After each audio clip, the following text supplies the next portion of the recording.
রোহিত,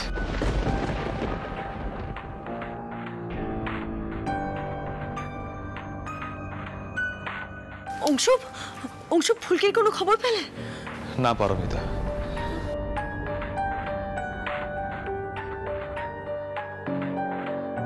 শিবাংশুবাবু জানালেন যে নালার পাশে একটা ডেড বডি পাওয়া গেছে।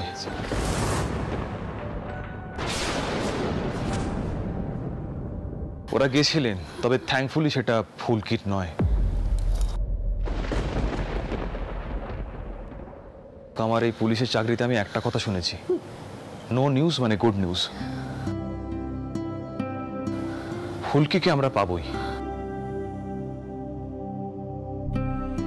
ওদিকে ডিজি সাহেবেরও ফোন এসেছিল, উনি বললেন যে উপর মহল থেকে মুভ করছে, তাই আমাদের সবাইকে একটু ধৈর্য ধরতেই হবে। মেজো বউ,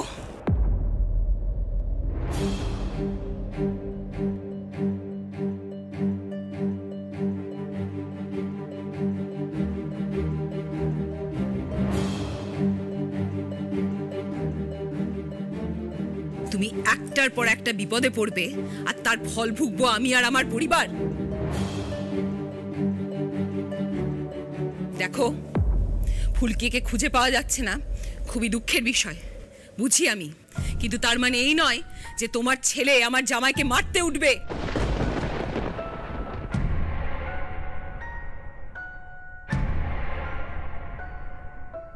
রুদ্র তো এ বাড়িতে আসতেই চাইছিল না, লাবুকেও আসতে দিচ্ছিল না, অনেক কষ্টে আমি ওদেরকে এ বাড়িতে নিয়ে এসেছি। তুমি রোহিতকে বলো রুদ্রর কাছে ক্ষমা চাইতে।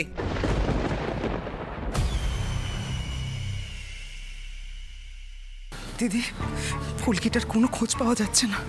ও কোথায় আছে, কি অবস্থায় আছে আমরা কেউ জানি না। দেখো আমার ছেলেটার অবস্থা, দেখো কিরকম ভেঙে পড়েছে।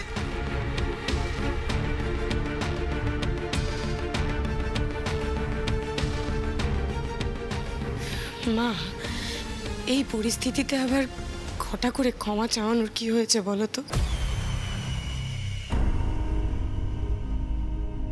বোঝাই তো যাচ্ছে ফুলকিকে খুঁজে পাওয়া যাচ্ছে না বলে ভাইয়ের মাথা ঠিক ছিল না, এখনো ঠিক নেই।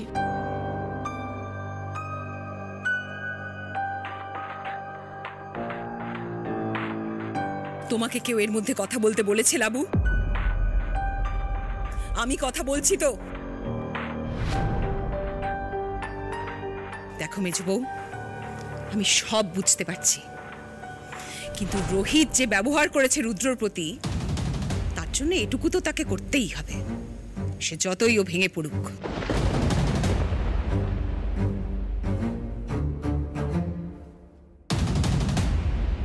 রুদ্রর কিন্তু অপমান হয়েছে, মারাত্মক রকমের। ছি ছি ছি ছি ছি ছি, এভাবে কেউ গায়ে হাত তোলে?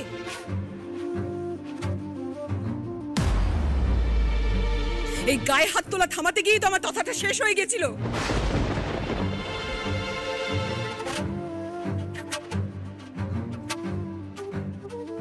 দিদি দোহাই তোমার, এই অবস্থায় ছেলেটাকে আর অপরাধী করে তুলো না।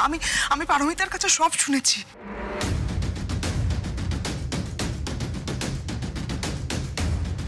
রুদ্রর কাছে যদি ক্ষমা চাইতেই হয়, তাহলে রোহিতের হয়ে আমি না হয় ক্ষমা।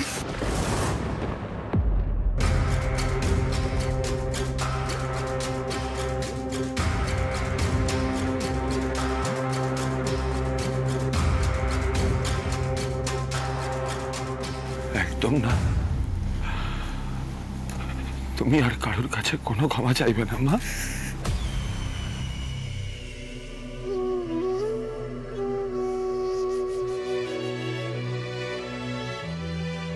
কেন ক্ষমা চাইবে তুমি? তুমি তো কোনো অন্যায় করোনি। ফুলকি থাকলে তো এর প্রতিবাদ করতে পারলো মা।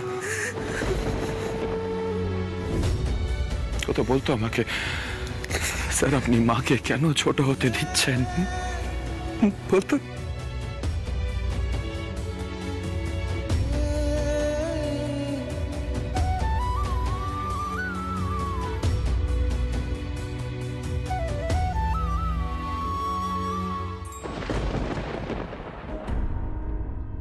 আমি যা করেছি তার জন্য আমি বিন্দু মাত্র অনুতপ্ত নই।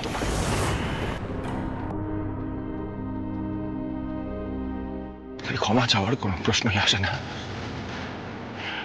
এরপর তুই এই বাড়ির সঙ্গে সম্পর্ক রাখ না রাখ, আমার কিছু করার নেই।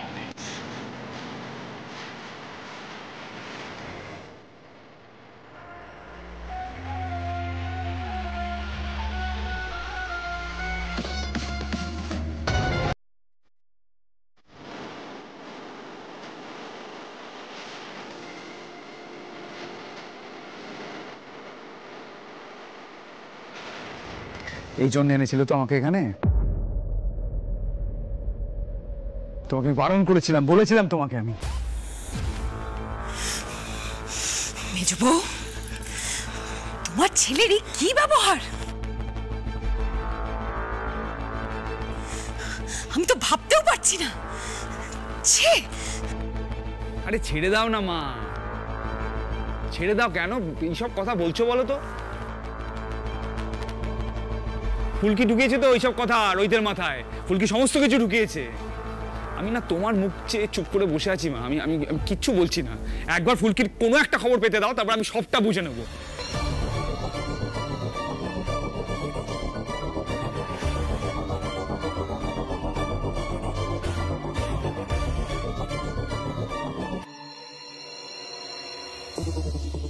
কি যে বুঝো সেটা তো জানি আমি, কারণ ফুলকি দাসের ডেড বডি ঢুকবে এই বাড়িতে।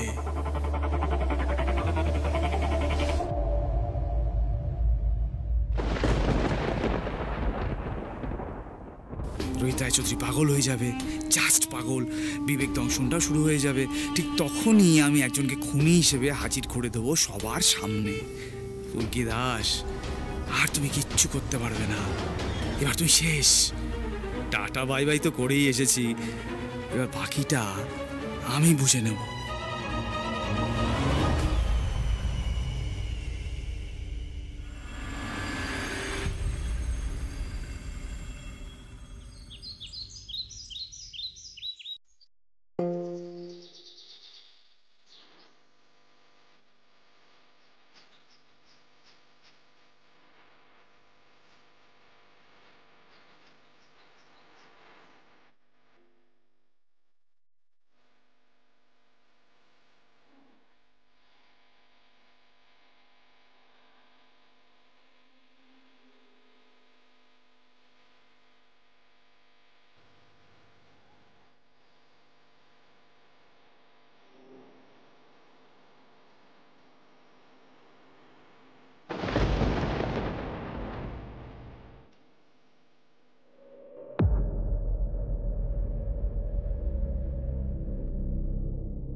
এই জন্যই ব্যথা হচ্ছে। এটা এটা আমি কোথায় এসে পড়েছি? স্যারকেও তো কোথাও দেখতে পাচ্ছি না। কেউ আছেন?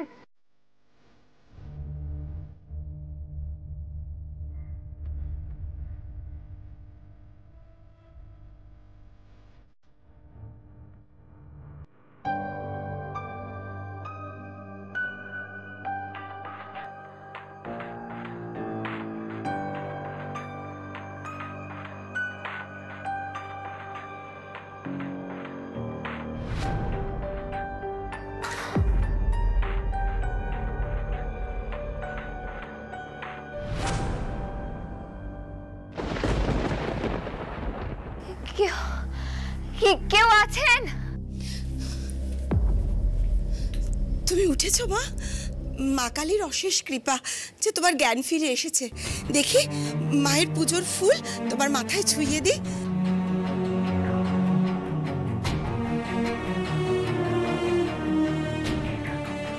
মাসি, এটা এটা আমি কোথায় আছি গো? আর তুমি কে? আমি এই মন্দিরে কাজ করি। এটা একটা মন্দির। এই ঘরটা মন্দিরের ভেতরের একটা ঘর। তুমি অজ্ঞান হয়ে নালার ধারে পড়েছিলে, রক্তে ভেসে যাচ্ছিলে। ঠাকুরমশাই তোমাকে তুলে নিয়ে এসেছেন। তারপর থেকে তোমার ধুম জ্বর, আর জ্ঞান ফেরেনি। ডাক্তারবাবু এসে তোমার ক্ষত পরিষ্কার করে এইসব পট্টি করে দিয়ে গেছেন।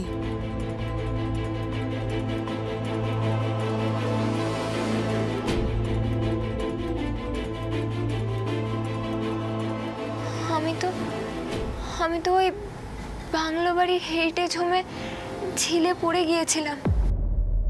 কেউ গুলি করেছিল আমায়। আমার পিঠ থেকে অনেক রক্ত বেরোচ্ছিল। খুব খুব ব্যথা করছিল, জ্বালা করছিল।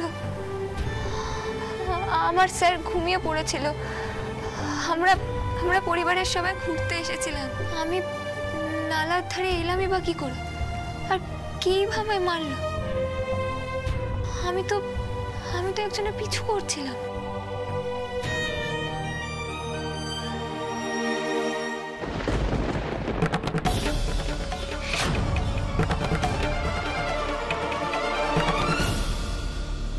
অনেক কিছু ঘটে গেছে মনে হচ্ছে।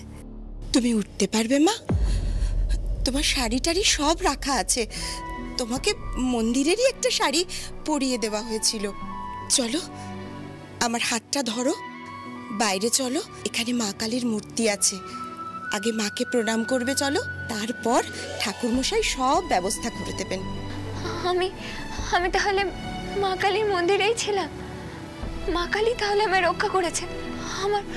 আমার তো বাঁচার কথাই না। কেউ তো জানেও না আমার এই অবস্থার ব্যাপারে। আমার ফোনটা তো ঘরেই রাখা ছিল। তার মানে কেউ তো আমার খোঁজও পায়নি। এত ভেবো না মা, তোমার শরীর দুর্বল। আগে মায়ের প্রসাদ খাও, তারপর ভাবনা চিন্তা করবে। চলো।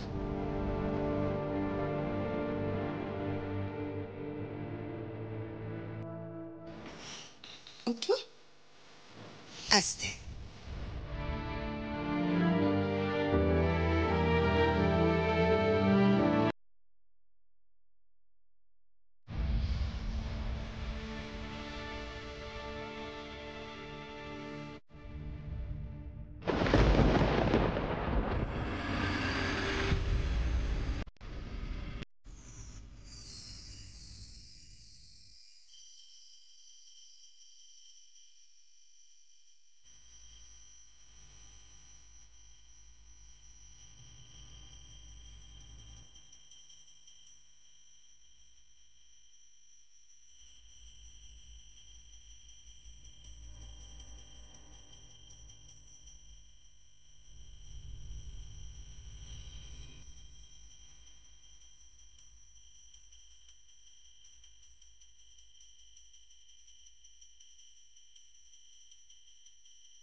কেউ যেন আমাকে দেখছে মনে হলো।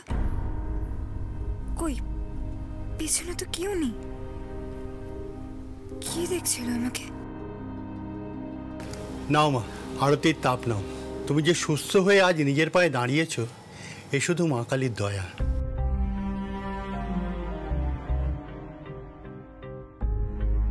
গোটা একটা দিন তুমি অচেতন ছিলে মা।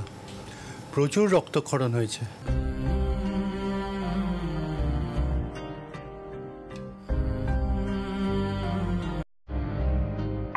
ঠাকুরমশাই জেঠু, আমিও যে মা কালীর ভক্ত। মা কালী আমায় সব সময় রক্ষা করে। এইবারও বাঁচিয়ে দিয়েছে, হয়তো অনেক বড় কোনো কারণের জন্য। মা, তুমি তো জানো, বলো আমার এই অবস্থার জন্য কে দায়ী? কেন আমায় মেরে ফেলার চেষ্টা করা হয়েছিল।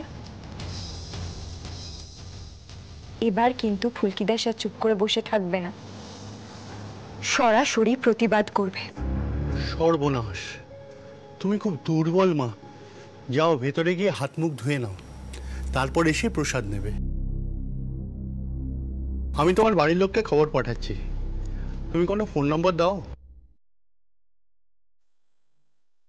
আমি বেঁচে আছি জানলে জামাইবাবু খুশি হবেন না, কোনো একটা বড় চাল চালবেন। আমাকে তো একমাত্র জামাইবাবু মেরে ফেলতে চান, আর কেউ কেনই বা মারতে চাইবে। শাকচুন্নি চাইতো, কিন্তু শাকচুন্নি তো এই এলাকায় নেই। বাড়িতে খবর দিলে হবে না, আমাকে হঠাৎ করে গিয়ে হাজির হতে হবে। কি এত ভাবছো মা? ঠাকুরমশাই জেঠু, তোমাকে কোথাও খবর দিতে হবে না, আমি নিজেই চলে যাব। আমি বলছি এই মন্দিরের কাছে কি ওই হেরিটেজ হোম বাংলোটা? খুব কাছেও নয়, আবার খুব দূরেও নয়। এদিক দিয়ে একটা নালা গেছে, সেই নালাটার যোগ ওই বাংলোর ঝিলটার সঙ্গে আছে। হো, এবার বুঝলাম, মা কালী নিশ্চয়ই আমায় ওই পথেই ভাসিয়ে দিয়েছে। এতক্ষণে তোমার মরে যাওয়ার কথা। থাক মা থাক, সবসময় তো মরার কথা বলে না। চলো আগে ভেতরে চলো, হাত মুখ ধুয়ে নাও, তারপর এসে মায়ের প্রসাদ খাবে। চলো এসো।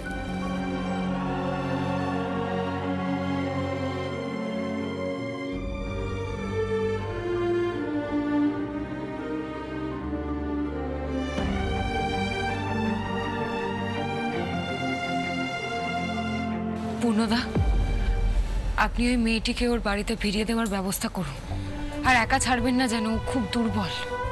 না না, পাগল নাকি? ওকে কেউ একা ছাড়ে? তুমি অত চিন্তা করো না মাধবীলতা, আমি ঠিক ব্যবস্থা করব।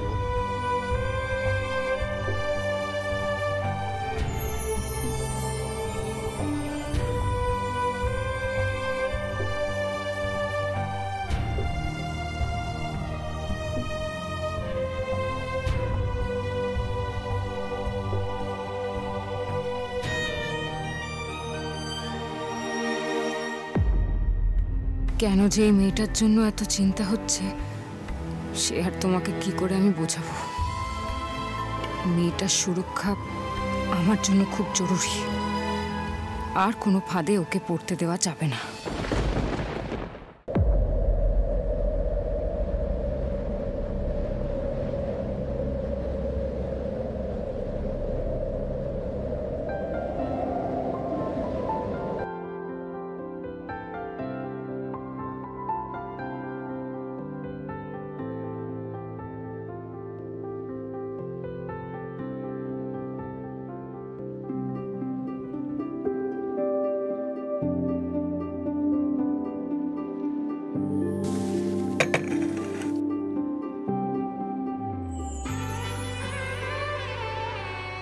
স্যার,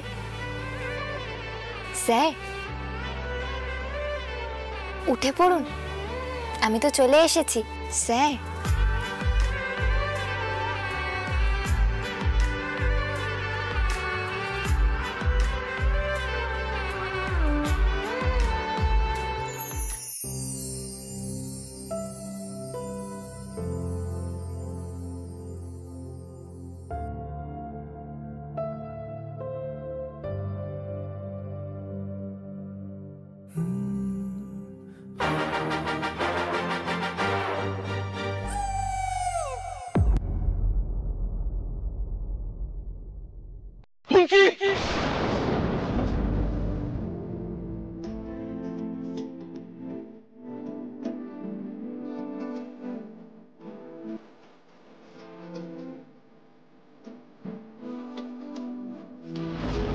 कैसे घनेरे बदरा घिरे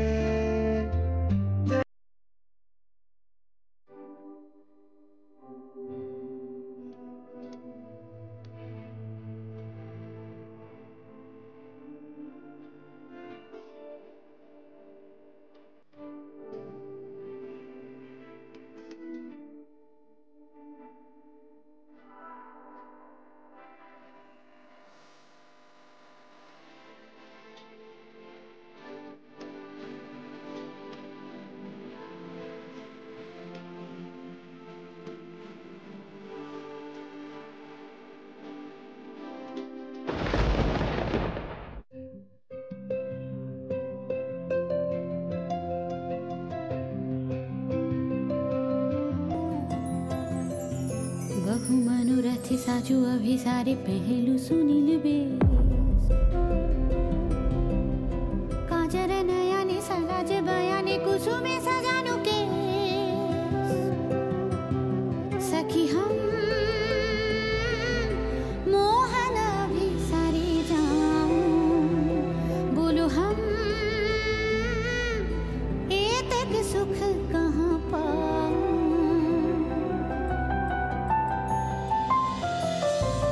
যমুনার পারে গহনা আমি ললিপপ খাবো না আইসক্রিম খাবো না কোনো খাবার খাবো না আপনি বুঝতে পারছেন না কেন তো কি খাবে